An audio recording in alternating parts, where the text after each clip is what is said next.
சந்தன மரங்கள் நிறைந்த அடர்ந்த காட்டுக்கு பக்கத்தில் உள்ள ஒரு கோயில் தான் இந்த பண்ணாரி மாரியம்மன் கோயில். சத்தியமங்கலத்திலிருந்து மைசூர் போற வழியில பண்ணாரிங்கிற ஊர்ல தான் இந்த கோயில் அமைந்திருக்கு.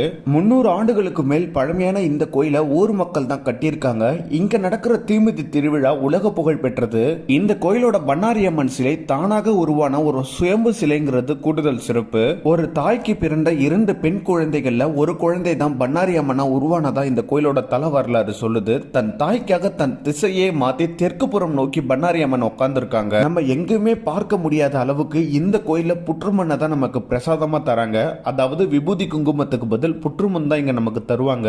இந்த கோயிலுக்கு வர எல்லா பக்தர்களுமே தீமிதி நடக்கிற இடத்துல கல்லுப்பையும் மிளகையும் வாங்கி கொட்டிட்டு போறாங்க. இது ஒரு மிகப்பெரிய வேண்டுதலா இந்த கோயில நடந்துட்டு இருக்கு. வீரப்பன் உயிரோட இருக்கிற காலத்துல இந்த கோயில் விழா நடந்தா மாறு வேஷத்திலேயாவது வந்து இந்த கோயிலை வணங்கிட்டு ஒரு அர்ச்சனை பண்ணிட்டு போயிடுவாராம். அவருக்கு ரொம்ப பிடித்த ஒரு இஷ்ட தெய்வம் தான் இந்த